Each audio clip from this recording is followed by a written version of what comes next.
बिना धमकी के तुम्हारा काम भी नहीं होता। धमकियां दो, जरूर दो। आज से इस पंडाल से एक संकल्प लेकर जाओ, यदि तुम्हारा काम ना सुने तो धमकी दो।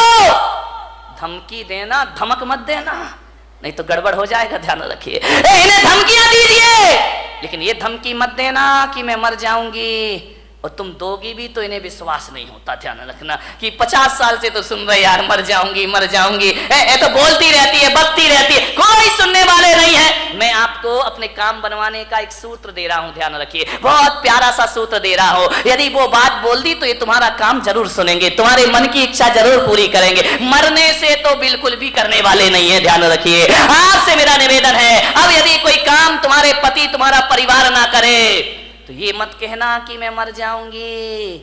आज से नियम ले लो, ऐसी धमकी देना, कहना मैं आरी का बन जाऊंगी, मैं साध्वी मैं सन्यासिनी हो जाऊंगी। नहीं आया समझ में? नहीं, तुम्हें नहीं आए, इन्हें जल्दी आएगा, क्योंकि मरने पर तो इनका विश्वास है कि ये मरने वाली बिल्कुल नहीं है। ध्यान रखिए, लेकिन यदि तुमने कह दिया कि मैं माता जी बन जाऊंगी, मैं आरी का बन जाऊंगी, तो ये सोचेंगे यार हो सकता है महाराज के लपेटे में आ जाए और घर छोड़ करके माता जी बनने चलिए। ध्यान रखिए मान्यवर, बात केवल हंसने की नहीं है। जिस क्षण आप कह रही हो मैं आरी का बन जाऊंगी, मैं साध्वी बन जाऊंगी, उस समय यदि आयु कर्म का बंद हो तो ध्यान रखना, आरी का बनो या ना बनो, देवगति की पात्र हो जाया करती हैं। ध्यान रखिए, सदगति हो जाती है हमारे जीवन में। जब बुरे भावों से दुर्गति हो सकती है तो अच्छे भावों से सदगति क्यों नहीं हो सकती है? जब जिंदगी से तंग आ जाओ तो आत्महत्या के विचार मत बनाना, संन्यास के विचार बनाना।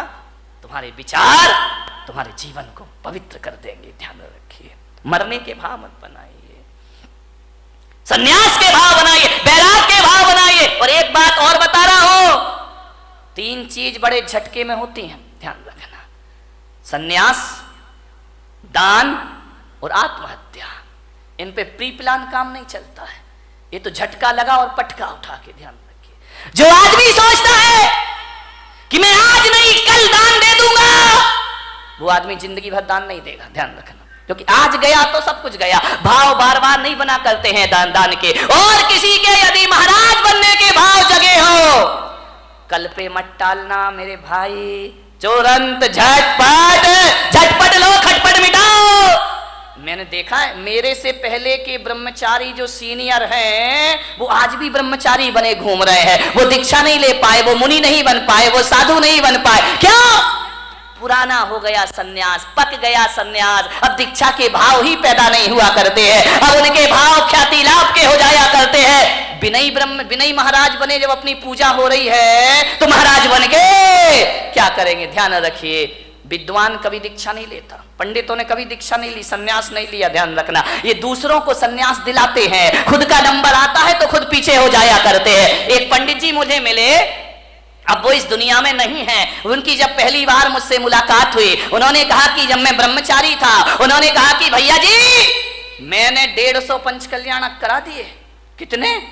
150 प्रतिष्ठाएं करा दी। मैंने कहा 150? बोले हाँ। तो मैंने कहा 150 दीक्षा कल्याणक भी करा दिए? बोले करा दिए। तो मैंने कहा 150 बार भगवान के कपड़े भी उतरवाए होंगे? बोले उतरवा दिए। मेरे जैसा विद्वान नहीं। मैंने कहा पंडित तेरे जैसा मूर्ख नहीं है। बोले क्या? मैंने कहा 150 बार भगवान के कपड़े उतरवाए, तुझे अपने उतारने की एक बार भी सुध नहीं आई? और मैंने कहा पंडित मैंने एक भी प्रतिष्ठा नहीं कराई, लेकिन एक बार देखी और मेरे कपड़े अपने आप उतर जाया करते हैं। विचार करिए, सोच विचार नहीं। आचार्य विद्यासागर जी महाराज, उनकी दीक्षा हुई। महाराज अजमेर में थे, नए नए दीक्षार्थी थे, नई नई दीक्षा हुई थी। बड़ा प्यारा प्रसंग है उनका। और जब उनके पास एक विद्वान पहुंचा, विद्वान ने देखा महाराज की आदत है, नेचर में है, स्वभाव में है, कोई बनावटी जीवन नहीं है उनका। ध्यान रखिए, सिर उनका झुका रहता है, शुरू से ही झुका रहा, कभी नजरें उठाकर नहीं देखे। पंडित गए, विद्वान गए, पोथी पत्रा लेकर, महाराज कुछ नहीं बोले। क्या बोले? हमारे जैसे हो तो बात भी कर ले, वो तो बोलते नहीं। गए, बोले महाराज, उस समय नए नए दीक्षार्थी थी, नई नई दीक्षा हुई थी, 23-24 साल के रहे होंगे महाराज। उन्होंने कहा कि महाराज नंगे हो गए, कपड़े उतार दिए, कुछ शास्त्र मास्त्र पढ़े हैं कि ऐसा ही आगम पढ़ा है? महाराज कुछ नहीं बोले। अरे समय सार पढ़ा है? महाराज कुछ नहीं बोले। बोले बस कपड़े उतार के बैठ गए, रोटियां मिल रही हैं समाज की, आराम से जय जयकार, ख्याति लाभ। समय सार पढ़ा है आपने? जब 3 बार उसने बोला तो महाराज ने कहा अब तो जवाब देना जरूरी, अब बहुत ज्यादा पानी सर से ऊपर हो रहा है। उन्होंने कहा बोलो पंडित जी, क्या बोलना चाहते हो, क्या पूछना चाहते हो? उन्होंने कहा समय सार पढ़ा है। महाराज ने कहा तुमने पढ़ा है? बोले हाँ। बोले कितनी बार? बोले 108 बार। बोले 108 बार समय सार पढ़ लिया? बोले पढ़ लिया। आचार्य श्री से पूछा आपने पढ़ा है? महाराज ने कहा पंडित जी हमने तो 108 बार नहीं पढ़ा है, हमने 1 बार पढ़ा और कपड़े उतर गए, और तुम 108 बार पढ़ रहे हो और आज तक कपड़े उतारने की सुध नहीं है, आज तक संन्यास की बात नहीं आ रही। क्या पढ़ा है तुमने? हमने 1 बार पढ़ा और जिंदगी बदल गई। तुम जिंदगी भर पढ़ते हो और तुम्हारे जीवन में कोई परिवर्तन नहीं हुआ करता है। ध्यान रखिए, संन्यास झटके में होता है। जिस दिन भाव बने तुरंत फुरंत, प्री प्लान नहीं, आज नहीं। कई हैं लेंगे महाराज बुढ़ापे में दीक्षा ले लेंगे, अभी क्या पढ़ा बाद में ले। एक बच्चा मेरे पास आया, बोले महाराज मैं दीक्षा लेना चाहता हूं, आपके साथ चलूं? मैंने बच्चे को देखा, छोटा सा बच्चा था। बोले आपके साथ चलूं? मैंने कहा पक्का बता? बोले हाँ पक्का, मैं ब्रह्मचारी बनना चाहता हूँ। बाजू में दादाजी खड़े थे 70 साल के। बोले महाराज इसकी बातों में मत आना। मैंने कहा क्यों, क्या हो गया? अरे बोले क्या पागलपन की बातें, ये इतना सा बच्चा कह रहा कि सन्यास लूंगा, दे मत देना महाराज। मैंने कहा क्यों? बोले छोटा है। मैंने कहा दादाजी तुम बड़े हो गए, तुम तो हो गए 70 की, अब तुम चलो। बड़े जाते नहीं, छोटों को जाने नहीं देते। अब करें तो करें क्या, विचार करिए। पहले का वो जमाना था, एक सन्यास लेता था तो उसके साथ 4-4 हजार लोग दीक्षा ले लेते थे। आज एक दीक्षा लेता है तो 4000 रोकने को खड़े हो जाते हैं कि काय को ले रिया है, पंचम काल है, क्यों बर्बाद कर रहा है, मत ले दीक्षा। वाह रे जमाना, जब बच्चा बिगाड़ते हो तो ख्याल नहीं आता, बिगड़ जाता है तो फिर महाराज तुम्हें याद आते हैं। ध्यान रखिए, सन्यास झटके की चीज, झटके की चीज। मन में भाव जगे, घर छोड़ देना। एक बात ध्यान रखना विठल भाई, विठला, घर, तुम ज्योतिषाचार हो ना, घर प्रवेश का तो मुहूर्त होता है। किसी ने मकान बनाया, वास्तु का मुहूर्त होता है, घर प्रवेश का मुहूर्त होता है। लेकिन किसी ज्योतिष ने घर त्याग का कोई मुहूर्त बताया है क्या? ध्यान रखना, घर प्रवेश का मुहूर्त है लेकिन घर छोड़ने का कोई मुहूर्त नहीं हुआ करता है। जब तेरी डोली निकाली जाएगी, बिन मुहूर्त के उठा ली जा। घर छोड़ने का कोई, जिस दिन घर छोड़ दो वही शुभ मुहूर्त हुआ करता है, इससे ज्यादा शुभ मुहूर्त दुनिया में कोई दूसरा। सन्यास के भाव आए तुरंत ले लेना, देर मत करना, कल पर मत टालना, आज ही कर लेना, अभी कर लेना, छोड़ देना घर। ध्यान रखिए, मान्यवर। दान तुरंत, भाव बने तुरंत बोलो। घर में गए तो भाव ऐसे गिरेंगे, ऐसे गिरेंगे जैसे आसमान से बिजली गिर गई हो तुम्हारे भावों में। ध्यान रखिए, दान के भाव तुरंत ले। आत्महत्या भाव बने, कौन बोला तुरंत कर लेंगे महाराज? ध्यान रखिए, आत्महत्या करने वाला सोचे कि चलो यार आज नहीं कल मर जाएंगे, वो आदमी कभी मरने। महिलाएं रोज बोलती हैं मरती थोड़ी है। ध्यान रखिए, विचार करिए, विचार करना, सोचना है। आत्महत्या करने वाला सोचे आज नहीं कल मर जाए, वो कभी मरने वाला बेईमान आदमी। लेकिन मेरा आपसे एक निवेदन है, बड़ी विनम्रता के साथ, दान और सन्यास की बात हो तो तुरंत कर लेना, और मरने के विचार आए तो कल पर टल देना कि आज नहीं कल ये काम करेंगे, आज अभी हमें बहुत जीना है, जिंदगी को जियो। मरने के भाव कभी मत बनाए, जियो कितने भी कष्ट आ जाए। सीता ने 1000 कष्ट सहन किए, मरने के भाव नहीं लाई। ध्यान रखना, कभी नहीं लाई, कष्टों को सहन करने लगी। मैना ने, राम ने, बुद्ध ने, महावीर ने, पारसनाथ ने 1000 कष्ट सहे, लेकिन मरने के भाव उनके अंदर कभी नहीं आए। जिंदगी को पूरी जिंदा दिली से जियो। मैं अपने जीवन की घटना बताता हूं। जब मेरा 2003 में चातुर्मास 3 या 4 में इंदौर में हुआ। और जब मेरा चातुर्मास इंदौर में हुआ, मेरे दोनों घुटने खराब हो गए। मुझे सीढ़ियां चढ़ने में परेशानी होती। लोगों ने, डॉक्टरों ने कहा कि आप आहार में सीढ़ी मत चढ़िए, नीचे कमरे में आहार लीजिए। एक पूना के डॉक्टर थे, डॉक्टर संचेती करके, घुटने के मास्टर थे, अब हैं नहीं, मुझे नहीं मालूम। उनसे मेरी जांच हुई पूना में, MIR कराई घुटनों की। उन्होंने कहा घुटने खराब है आपके, इन्हें चेंज करना पड़ेगा। मैंने कहा उस समय मैं कितने साल का रहा होऊंगा, 35, 36, 37, 38 साल का। उन्होंने कहा आपके घुटने चेंज होंगे। मैंने कहा घुटने चेंज होने का मतलब है ऑपरेशन, और ऑपरेशन का मतलब है इस्तीफा, रिजाइन तो देना ही पड़ेगा। दिगंबर मुनि ऑपरेशन तो करा नहीं सकता है, अस्पताल में एडमिट नहीं हो सकता है। इसका मतलब है कि मेरी बरसों की तपस्या बेकार हो जाएगी। उन्होंने कहा आप ध्यान रखिए। मैंने कहा नहीं कराऊंगा ऑपरेशन तो बोले घुटने हैं, घिसते जाएंगे घिसते जाएंगे घिसते जाएंगे, जो घुटने 20 साल चलना है वो 10 साल में खत्म हो जाएंगे, आप चल नहीं पाएंगे। आप आसन लगा के ना बैठे। मान्यवर, जो आप मेरे कमरे में यहाँ पे देखते ना, मैं इस पर बैठा हूं, ये मेरा शौक नहीं है पैर में, इसलिए मुझे इस पर बैठना पड़ता है। बाकी सिंहासनों से हमारा कोई मोह नहीं हुआ करता है, ये समाज की व्यवस्था है।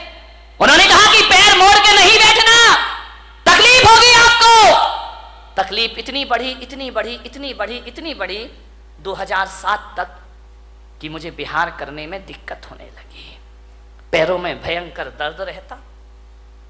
मेरा 2007 में सूरत चतुर्मास हुआ, वहां से मैं पावागढ़ के लिए गया तीर्थ यात्रा करने के लिए। और जैसे ही पावागढ़ पहुंचा, 3500 सीढ़ियां पावागढ़ की, गुजरात में। मैंने कहा इतनी सीढ़ी मैं कैसे चढ़ूंगा। तो मैंने विचार किया कि कल सुबह भक्ति करके, पाठ करके मैं जाऊंगा पावागढ़, नीचे वाली सीढ़ी पे खड़ा होकर उस तीर्थ की वंदना कर लूंगा। मेरे पैरों में इतनी ताकत नहीं है।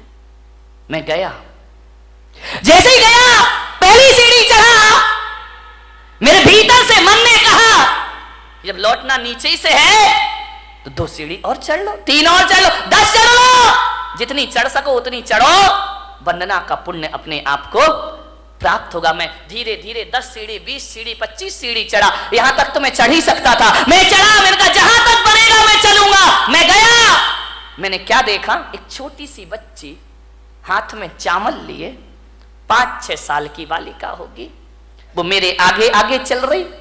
मैं खड़ा हो गया। बच्ची ने कहा आओ महाराज। रुक क्यों गए? मैंने कहा बेटा मैं नहीं चढ़ पाऊंगा ये पहाड़। अरे बोले आओ महाराज, कोई दिक्कत नहीं है, मैं चल रही हूं ना। छोटी सी बच्ची तुतलाते हुए बोली मेरे पीछे पीछे आओ। मैंने कहा वाह रे, सारी दुनिया मेरे पीछे चलती है, ये बच्ची कह रही मेरे पीछे पीछे आओ। मैंने कहा चल बेटा मैं चलता हूं। चलते गए, बोले आओ महाराज आओ। बच्ची हाँ खेलते खेलते सीढ़ियां चढ़ती गई मेरे पीछे, मैं उसके पीछे पीछे चला गया। जैसे ही गया मेरे मन ने कहा कि बच्ची क्यों नहीं घबरा रही है 3500 सीढ़ियों से, मैं क्यों घबरा रहा हूं 3500 सीढ़ियों से। मैंने सोचा, चिंतन करते रहा चढ़ते चढ़ते। मैंने कहा मैं क्यों भयभीत हूं और ये क्यों भयभीत नहीं है। मैंने कहा शायद मैं इसलिए डर रहा हूं कि मुझे मालूम है 3500 सीढ़ियां चढ़ना है, और इस बच्ची को नहीं मालूम है कितनी सीढ़ियां चढ़ना है। ये जो भय है, ये डर है, मेरी सोच का डर है, मेरे शरीर का डर नहीं है। मैंने कहा ये बच्ची है, ये नहीं सोच रही कि अज्ञात भय नहीं है इसको, आगे क्या होगा ये बच्ची नहीं जानती है, वर्तमान में जीती है, ये चढ़ने का आनंद ले रही है, इसे नहीं मालूम पहाड़ कितने ऊंचे हैं। मैंने कहा चलो, जब एक 5 साल की बच्ची चल सकती है तो मैं क्यों नहीं चल सकता हूं, मैं भी चढ़ूंगा। लेते गई वो बच्ची, महाराज आइए पधारिए। छोटी सी बच्ची, मैंने माँ बाप से कहा इसे गोद में ले लो। बोली नहीं मैं पैदल चलूंगी, महाराज पैदल चल रहे हैं, 5 साल की बच्ची, मैं भी पैदल चलूंगी। अरे मैंने कहा बच्ची तू मुझे देख के पैदल चल रही है और मैं तुझे देख के पैदल चल रहा हूं, आप दोनों एक दूसरे को देखे चलते गए। चल आप आपको विश्वास नहीं होगा, 2 घंटे में मैंने और बच्ची ने 3500 सीढ़ियां चढ़ ली उन पहाड़ की। ध्यान रखिए, जो कभी सेकंड फ्लोर में आहार में जाना नहीं चाहता था, 3500 सीढ़ियां चढ़ी। किससे चढ़ी मेरे भाई? ना कोई मंत्र, ना कोई ताकत, ना कोई शक्ति। हौसले बुलंद रखिए। मैं वहां पर चढ़ा शाम के वक्त, रात्रि विश्राम वहीं हुआ और सुबह ऐसे उतर के आ गया। वो दिन है और आज का दिन है। मेरे घुटनों का दर्द कहाँ है मुझे पता ही नहीं है। कोई दर्द नहीं है। ये बात अलग है कि दोनों हड्डियों के बीच का गैप कम हो गया, लेकिन आज भी भाई साहब मैं अपने हौसलों के दम पर 20-30 किलोमीटर भी चलने की ताकत अपने अंदर रखा करता हूं। किससे जी जाती है जिंदगी? हौसलों से जी जाती है। ध्यान रखना, पंखों से उड़ान नहीं होती है, परिंदा हौसलों से आकाश उड़ा करता है। ध्यान, हौसले बुलंद रखिए, नर्वस मत होइए अपनी जिंदगी में। कितना भी कुछ लुट जाए, कितना भी कुछ चला जाए, हौसले बुलंद रखिए। गुजरात के भूकंप में 8-8 दिन के बाद दबे हैं लोग, तो भी जिंदा निकल आते हैं। ध्यान रखिए, जो जिंदा निकल आते हैं वो फिर से अपनी दुनिया बसा लिया करते हैं मेरे भाई। एडमंड हिलेरी का नाम सुना होगा। 1952 में वो एवरेस्ट की चोटी पर चढ़ने को तैयार हुआ, चढ़ा, असफल हुआ, गिरा, सफलता प्राप्त नहीं हुई, निराश नहीं हुआ। फिर चढ़ूंगा, फिर करूंगा, फिर लड़ूंगा जिंदगी से, देखता हूं जिंदगी कितना मुझे परास्त करती है। एक जगह लंदन में किसी सभा में उन्हें आमंत्रित किया गया, दीप प्रज्वलन उनसे कराया गया। सभा में वो आमंत्रित हुए और जहां पर वे पहुंचे स्टेज पर, वहां हिमालय का एक चित्र लगा हुआ था। उस हिमालय को चित्र देखकर हिलेरी ने अपनी मुट्ठियां बांध ली। जब जब हिमालय का ख्याल आता उसने मुट्ठियां बांध ली कि तू क्या सोचता है कि तू जीतेगा, मैं हारूंगा? नहीं, देखना, एक बात याद रख हिमालय पर्वत, एक बात याद रखना, तू बड़ा नहीं हो सकता, मेरे हौसले हर बार बड़े होंगे। ध्यान रखना, मैं एक दिन जरूर तेरी चोटी पर पहुंचूंगा। तू तो उतना का उतना ही रहेगा, इससे बड़ा तो नहीं हो सकता। तेरी चोटी इससे ज्यादा ऊपर तो नहीं जा सकती है, लेकिन मैं, मेरे हौसले, मेरे जज्बात इससे ज्यादा ऊपर जा सकते हैं। और 29 मई 1953 को उसने हौसले में वो जान भरी कि एवरेस्ट की चोटी पर पहुंचने वाला पहले व्यक्ति का खिताब उसने प्राप्त कर लिया।